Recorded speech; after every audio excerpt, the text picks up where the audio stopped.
सुचरिता जी, मैंने कई बार कहा कुछ सालों से राजनीतिक और सामाजिक मूल्यों का अवमूल्यन देखने को मिल रहा है। भारत में दुनिया का सबसे बड़ा लोकतंत्र है, चुनाव चल रहा है, सारी दुनिया की आंखें हमारे देश पर गड़ी हुई है। राजधानी है दिल्ली, उसपे सबसे ज्यादा लोगों की पूरी दुनिया की नजरें गड़ी हुई। उसमें ऐसी घटना, आपने एक वर्ड का प्रयोग किया था, सिलेक्टिविज्म, उसी की बात कर रहा हूं मैं। चाहे मणिपुर हो, संदेश खाली हो, हाथरस हो, उज्जैन हो, देवगौड़ा का पोता हो, बला बला बला, किसी भी पार्टी को इस मामले में एक होकर के बात करनी चाहिए। जैसा कि आप इस समय इस मुद्दे को लाए हो, पॉलिटिक्स को हटा के लाए हो। स्वाति मालीवाल दिल्ली यानी कैपिटल भारत की जो है उसमें राज्यसभा सांसद है, उनके घर में पिटाई होती है, तो क्या मुख्यमंत्री के सुरक्षा कर्मी नहीं होते और नहीं होते कर्मचारी? वो कैसे कर सकते हो किसी महिला की? मेरे घर में आके किसी महिला की कोई हाथ भी लगा सकता है क्या?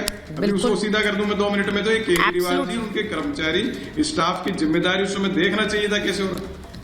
मैं जैसे आपने सो मोटो की बात की, जो हाई कोर्ट होता है, कोर्ट होता है, सो मोटो अपना संज्ञान ले लेता है किसी भी मैटर का, तो पुलिस क्यों नहीं ले रही? मेरे ये समझ में नहीं। पुलिस भी ले सकती है क्योंकि उनको तो ओरल कंप्लेंट तो गई है, तुरंत करना चाहिए एक्शन। और जहां तक चन्नी की बात, चन्नी ने बिल्कुल सही कही, तुरंत प्रभाव से इंडिया गठबंधन की जो है बैठक बुलानी चाहिए और उस पर चर्चा की जाती है। तो हर बात में सेलेक्टिव हो जाएंगे, या तो बीजेपी कांग्रेस पे आरोप लगाने लग जाएगी, कांग्रेस बीजेपी। अरे भाई, पूरे देश में महिलाओं के साथ हम 21वीं सदी का ये सपना देखना चाह रहे थे कि हम ऐसा भारत देखना चाह रहे थे 21वीं सदी का। तो ये जो हम देखने को मिल रहा है पूरी दुनिया में जाएगी आज की घटना, ये सारी दुनिया में डिस्कशन होगा, तो हमारी छवि क्या होगी देश दुनिया के अंदर। तो ये इसके लिए एक तो या तो सर्वदलीय बैठक बुलाए प्रधानमंत्री जी या गृह मंत्री, नहीं तो इंडिया अलायंस अपनी बैठक बुलाए और इसके तुरंत प्रभाव से एक्शन ले किसी महिला सांसद। नहीं, और वरुण जी, अब इसका असर क्या होगा मैं आपको सीधे से बताती हूँ। क्या अब आप लोग किस मुंह से बृजभूषण वाला आरोप बीजेपी पर लगाएंगे? आप लोग कैसे बोलेंगे? क्योंकि वहां से दूसरी तरफ आएगा कि मुख्यमंत्री के घर में तो सांसद की पिटाई हो गई और आप लोग मुंह नहीं खोल पाए, तो आप बृजभूषण वाला आरोप कैसे लगा पाएंगे? सवाल ये है। मैं कंचना जी यही सवाल पूछ रही थी। मैं उम्मीद कर रही हूं, मैम प्लीज व्यक्तिगत टिप्पणियां ना करिए, मुद्दे पर बात करते हैं। आप बहुत अच्छी प्रवक्ता हैं अपनी पार्टी की, तो जरा मुद्दे पर बात रखिए, पार्टी इसको कैसे लेती है? क्योंकि अब क्या होता है गठबंधन में कि एक का भार सबको उठाना पड़ता है। सुचरिता जी, मैं इसको व्यक्तिगत नहीं ली, मैं बस कह रही थी कि भाई देखिए, आप जो बृजभूषण से कंपेयर कर रही हैं, दरअसल वो कंपैरिजन करने लायक नहीं। एक तरफ सेक्सुअल असॉल्ट का केस है और एक तरफ आप कह रही हैं मारपीट का, दोनों पर कार्रवाई होनी चाहिए। मैं यहाँ पर अलग नहीं कर रही हूँ। खुद आम आदमी पार्टी के सांसद ने आकर कहा है ये करेज है, लेकिन क्या भारतीय जनता पार्टी में करेज है? उसके जहाँ पर कार्य क्षेत्र है, जहाँ पर सरकारें हैं, जो घटनाएं हो रही हैं, क्या एक भी घटना को वो खुले में आकर बोल सके कि यार हमारे पार्टी ने, कार्यकर्ता ने गलत किया है, हम इस पर कार्रवाई करेंगे? नहीं, ये करेज जो है, अगर संजय सिंह जी ने दिखाया, मैंने तारीफ की उसकी, बस मैंने इतना किया, लेकिन कार्रवाई होनी चाहिए। मैं एक महिला होने के नाते मैं ये मांग कर रही हूँ कि कार्रवाई होनी चाहिए। अगर किसी महिला पर भी अत्याचार होता है, क्रॉस द पार्टी, वो कहीं का भी हो, कोई भी सरकार हो, लेकिन हम लोग ये भेदभाव नहीं करते हैं कि ये तो उनका है, हम नहीं बोलेंगे, संदेश खाली पर हम बोलेंगे, बाद में पता चलता है कि वो तो प्लान था, ये तमाम चीजें। लेकिन मैं एक घटना और आपको बताना चाह रही हूँ, क्योंकि सांसद की बात हो रही है। मैम, मैं आपको 1 मिनट रोक रही हूँ, एक बड़ी खबर आ रही है, मुझे जरा वो लेनी है। कंचना जी, एक सेकंड, ये बड़ी खबर है, आप खुद समझ रही होंगी। झारखंड के जो मंत्री आलमगीर आलम, वो गिरफ्तार हो गए। बड़ी खबर बता दूं अपने दर्शकों को, ईडी ने आलमगीर आलम को गिरफ्तार कर लिया है। 2 दिनों की पूछताछ के बाद ये गिरफ्तारी हुई है।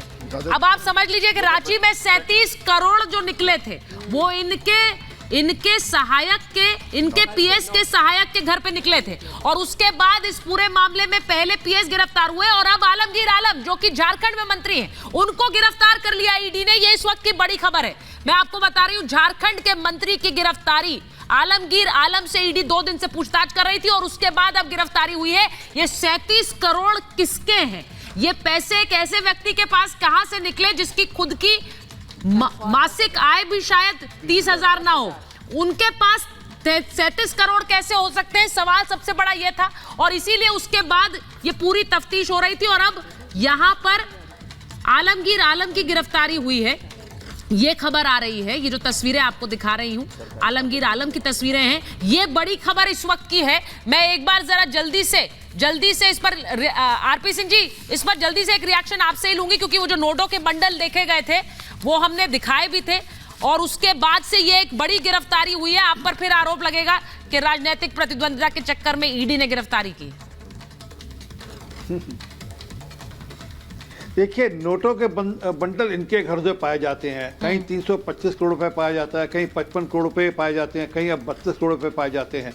तो पैसे तो रुपए तो इनके यहाँ पाए जाते हैं। अब उसके ऊपर कार्रवाई होगी तो होनी होगी, इसमें कैसे रुक सकता है। उनसे पूछताछ की गई, उन्होंने पूछताछ का ठीक जवाब भी दिया होगा। अब ईडी उनके जो सहायक हैं उनके साथ उनको कन्फ्रंट कराएगी और बातचीत करेगी। परंतु सुचारिता, क्योंकि आपकी डिबेट का ये आखिरी मेरा पार्ट होगा, मैं एक बात बड़ी स्पष्ट कह रहा हूँ, संजय सिंह कवर अप कर रहे थे केजरीवाल को, वो केजरीवाल की जान बचा रहे थे और कहीं ना कहीं ये दबाव बना रहे हैं स्वाति मालीवाल के ऊपर इस बात को लेकर कि आप अपना जो पीसीआर की जो पहली कंप्लेंट है उसको वापस ले लीजिए, जिसमें उन्होंने बड़ी स्पष्टता से कहा कि उनके कहने पर, उनके मतलब केजरीवाल के कहने पर मेरी वैभव ने बुरी तरह पिटाई की, इसलिए ये कवर अप है।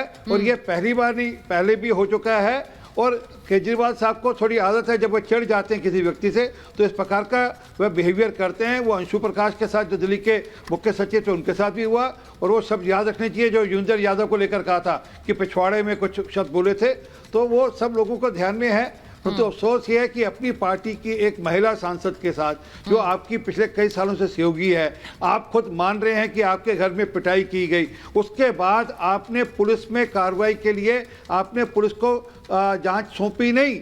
ये दिखता है कि किस प्रकार से आप लीपापोती कर रहे हैं और किस प्रकार से अपनी जान बचाने की कोशिश कर रहे हैं। तो ये जो बात बोल रहे हैं सरदार आरपी सिंह, मैं उस पर एक सीधे सीधे फोकस रखना चाहती हूँ। आप यहाँ पर स्टूडियो में बैठे हैं, स्टूडियो में ले लीजिए मैं ये स्टूडियो में एक ओपन डिबेट यहाँ पर अवनीजेश जी भी हैं, ममता जी भी हैं, संजीव जी भी बैठे हुए हैं। मुझे ऐसा लगता है कि राजनीतिक दल अपने मामलों में आंखें मूंद लेते हैं, दूसरे के मामले को हाईलाइट करते हैं।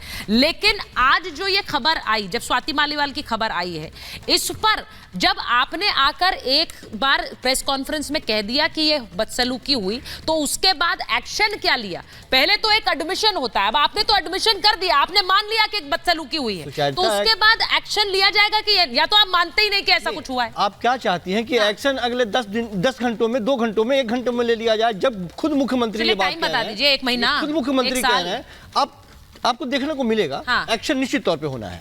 मैं सिर्फ ये कह रहा हूं कि जो भारतीय जनता पार्टी इस मुद्दे को लेकर के मुखर है अभी, वो भारतीय जनता पार्टी से यदि आप सवाल पूछ लें कि किन किन जगहों पे उनको बोलना चाहिए था, हाँ। कब कब उन्होंने चुप्पी साध ली है, अच्छा। अभी इतना मुखर होने के पीछे वजह? अवनीजेश जी वाला बयान का जवाब दीजिए। वो कह रहे हैं कि पहले दिन तो ये पूरी कोशिश होती रही बताने की कि झूठी कॉल थी और उन्होंने कॉल ही नहीं की। ये क्यों हुआ? आपने क्या बयान दिया था उस दिन? क्योंकि आपने कहा था ये झूठा बयान है, आपके पास ये तो कॉल नहीं थी, आपके पास भी कोई खबर नहीं थी, तो पहला रिएक्शन यही होता है ना कि ये झूठी खबर है। हम भी नहीं, क्योंकि आप लोग ये बात पर विश्वास ही नहीं कर पा रहे हैं कि स्वाति मालीवाल जाकर ऐसा कर सकती है। केवल टेलीफोन कॉल्स की बात हो रही है, आप इस पर विश्वास ही नहीं कर पा रहे हो। एक टेलीफोन कॉल्स की बात हो रही है। ठीक है, मैंने मान लिया आपकी बात। आपने बहुत बढ़िया कहा कि पहले दिन किसी के पास खबर ही नहीं थी। आपको नहीं लगता कि सीएम आवास में एक महिला सांसद जो महिला आयोग के अध्यक्ष भी रही हो दिल्ली की, एक सीएम के घर में सीएम की मौजूदगी में जैसा कि कम से कम अपनी महिला सांसद को झूठा तो नहीं कहेंगे आप, ठीक है ना? तो उनकी तो तत्काल क्या, जैसे वो खुलासा हर सुबह 10 बजे होता था, तो तत्काल आकर के एक सेकंड, मैं बीच में नहीं बोला, हाँ, एक में बोल मैं कह रहा हूँ कि आप कह रहे हैं कि हम सब लोगों को तो था कि भैया झूठी खबर होगी, मैं भी मान रहा था, लेकिन सीएम साहब को तो ये बात सबसे पहले आके कहनी चाहिए थी और तत्काल पुलिस को बुलाना चाहिए था। स्वाति मालीवाल के पुलिस स्टेशन पहुंचने से पहले अरविंद केजरीवाल को अपने सुरक्षा गार्डों द्वारा वहीं पे एक तो पिटवाना चाहिए था विभव को। पहली बात तो क्या ये हुआ?